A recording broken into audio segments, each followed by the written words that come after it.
Yo, what's up everybody? It's Connor from Unscripted back again with another video. In today's video, we have a little bit of roster mania and some more CDL drama to talk about. And as always, we're doing things off the script. So before we hop into the video, don't forget to leave a like down below if you enjoy. Leave a comment as well with your thoughts on the video. And subscribe to the channel too if you are enjoying the content and looking for more of it. I appreciate all that. It means a lot to me and helps me grow the channel. And yeah, let's get right into the video. So as you see on screen, this has been rumored for a little bit now, and it is now official. The Dallas Empire saying, "We are incredibly thankful to Fellow for stepping into our starting lineup over the past few weeks. As of today, he will be moving back to a reserve role, and we will be bringing in a new player to the Empire. More to come." Not a surprise. I never liked this move in the first place. I just never thought it made sense. I never thought there was any possible way that guys like Rambo, Hastro, and Crimsix, some of the best minds in Call of Duty history, sat down together and genuinely believed this roster move would make them more likely to win than the one they had Hook. I just did not see it whatsoever. I never saw it. Illy somehow keeping his roster spot is insane to me. He has been very bad this year. I don't think he deserves a spot anymore. I don't know. Him and Fellow both been struggling. It's not like Fellow's been great and Illy's been terrible, but Fellow's been bad too. But it just doesn't make any sense. I don't know where they go from here. I don't know if they try to move Illy back to an AR or if they try to find an AR player to replace Fellow. I know, generally speaking, there is more SMG talent available than AR talent, at least in my opinion. And your opinion might be different, but if it is, let me know down below. But I just think, a guy like Vivid to pair with Shotzi, just imagine that. That'd be a really good duo to have on the map. Vivid and Shotzi, then Illy and Krim playing with the ARs over top of them. There's Saints, there's other guys, just plenty of talent down in Challengers that could really step into this team.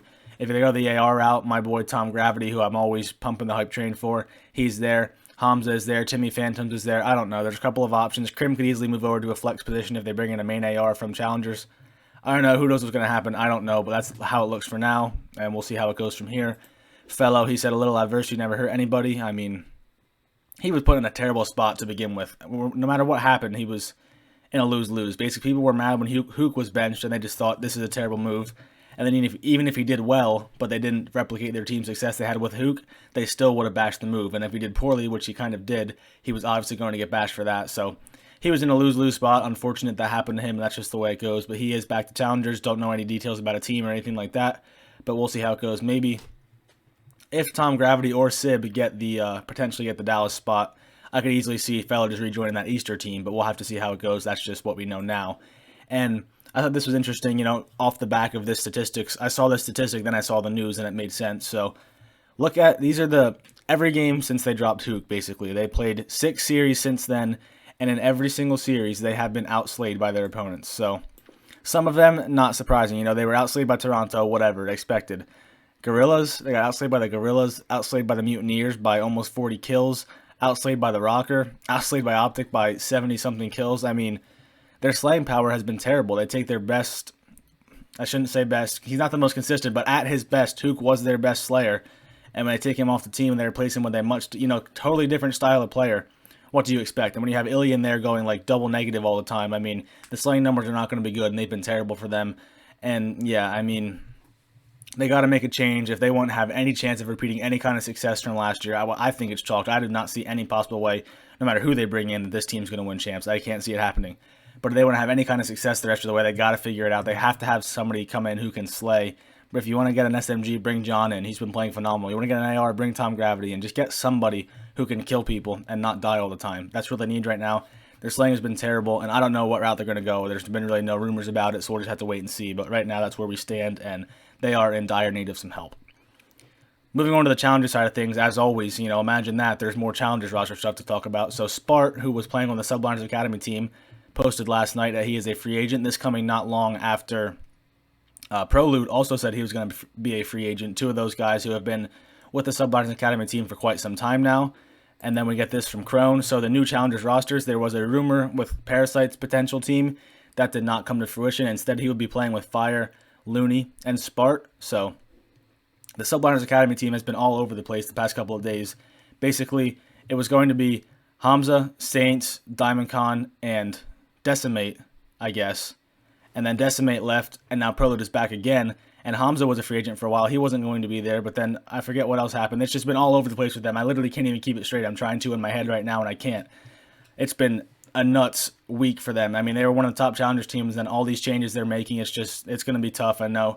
In Challengers, it happens, but at the same time, it's a really good way to ruin team chemistry, too. Constantly dropping people, bringing them back. So Like, if you're pro loot, I mean, how do you come back and not be a little upset that you were ever let go in the first place? And also, Decimate, what is going on with that guy? I mean, joined the Surge for 2 weeks, leaves on his own power, or on his own doing. Joins the Subliner Academy team, leaves before he even plays a match with them. I mean, I don't know what his plans are, but it's a bad look for him. I don't know if he thinks he's going to get in the league next year, but right now it's not looking good for him based on, just attitude, ego alone. Also, UYU did pick up Yeez, who was one of the guys dropped, or the only guy dropped on the UT crew team to make room for Slacked and Methods. So that's that. I mean, it's so hard to keep track of challengers roster moves, but I try my best.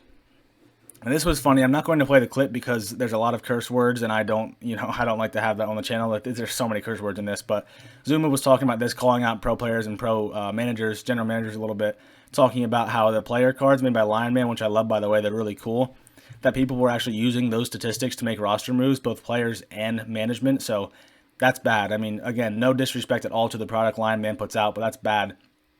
That's bad team building. That's just horrible. It's a horrible look caring about something like that at the top level. You have to watch the Call of Duty to make decisions, not just look at some statistics.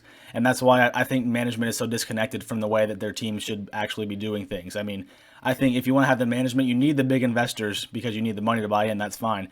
But hire people at every step of the ladder that have had experience, know what they're talking about, and know how to run a team, have been around Call of Duty. These owners really have no idea they don't even know what Call of Duty is, some of them. They never played it before.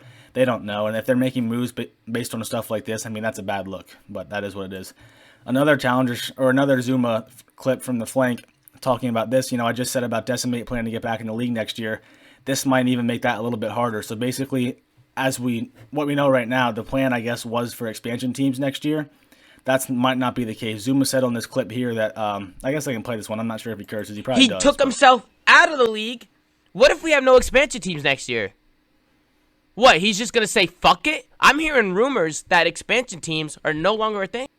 Now, okay, so I don't even remember what it said. I just know at the end that he says that there might not be expansion teams next year. So if that's the case, that is a huge, like, not slap in the face, but just a big letdown for guys like Tom Gravity, guys like John, guys like Sib, Timmy Phantoms, all these guys playing phenomenally in the challenger scene, hopes of getting on a roster next year. Saints, another guy, and stuff like this happens. Maybe there won't be an extra 4 teams next year. Especially it hurts the main ARs. There are only 12 main AR spots in the league, and they're really good players. So a guy like Tom Gravity, Phantoms again, somebody else that I'm blanking on right now, but it's a tough, Hamza, that's the other one. It's really tough to break in as a main AR, and if there's not expansion teams, it's going to be even tougher for these guys. So you got to feel for them. Hopefully there's something that we can do to get these amateur guys some more time in the pro league because they absolutely deserve it. There's so many amateurs that could absolutely be in the pro league, and they're not, and there's just not enough space for them. So hopefully this is wrong. Hopefully we can get some space for these guys next year. 4 new teams and 16 fresh faces. Some good news, though. Standoff is in the CDL. I mean, it's in league play, so I assume that means it's going to be in the CDL. It's in there for Search and Hardpoint. I did not think it was going to be for Control because I didn't really think of anywhere where the points would make sense, and the points really don't make sense where they were, so I'm not surprised that's not in there. And also what I'm thinking about is I'm not even sure that Hardpoint's going to play well in this game. I just think of some of those hills, the Grandma House Hill in particular, where there's 2 spots to get up. One's up the steps and one's on a ladder and a jump up. I mean, Call of Duty's kind of beyond that now. I just feel like some of those hills on that map won't play well. I do think it will play really, really well for Search, but the jump up spots in this game with no dexterity and so much stuff making so much noise, like the mantling. Parasite said the same thing. He said, like, the map plays well, the spawns are good, but the mantling noise is really going to get teams, they're not going to like it, because at some spots you have no choice but to mantle to get into the hill. The other one over in that garage, there's like 2 doors and then 1 window jump up spot, so when you're slow and loud, teams are not going to like that. I don't think it's going to play great for Hardpoint. I think some hills could be good, but some won't. But I do think it will be a really good Search and Destroy map. No doubt in my mind about that. I think it'll be one of the best Search maps right away. I'm not sure if it will replace anything or just join the rotation. It could replace Miami, it could replace Checkmate, or it could just be added. But we'll see how that goes. I'm excited for that in Search, so definitely it should spice things up a little bit. And finally, we do have the bracket for the All-Star 1-on-1 tournament. The only thing, I'm not going to dive in too much into it because it's really meaningless, but I thought it was funny. Zoomaa got matched up with, or not Zoomaa, Methods got matched up with Shotzi. It's just funny because they are like complete opposite play styles, and also like Zoomaa's bench, so they give him one of the hardest matchups possible. Shotzi not having the year he had last year, but in terms of 1v1 ability, he should run circles around Zoomaa. So I thought that was funny. It's almost like, let's get Methods out of there as fast as possible. I don't know why I keep saying Zoomaa. I'm sorry. Talking about Methods, of course. Also, Apathy with Hydra. I mean, good luck, old man. I love Apathy, but good luck with that one, buddy. we'll see how it goes. It should be fun to watch either way. That's going to do it for this video. So if you enjoyed, don't forget to leave a like down below. Leave a comment as well with your thoughts on the video, and subscribe to the channel as always if you enjoyed the content and you want to see more of it. I appreciate it all. It means a lot to me. So I hope you enjoyed the video. Hope you had a good day today, and I'll talk to you guys in the next video.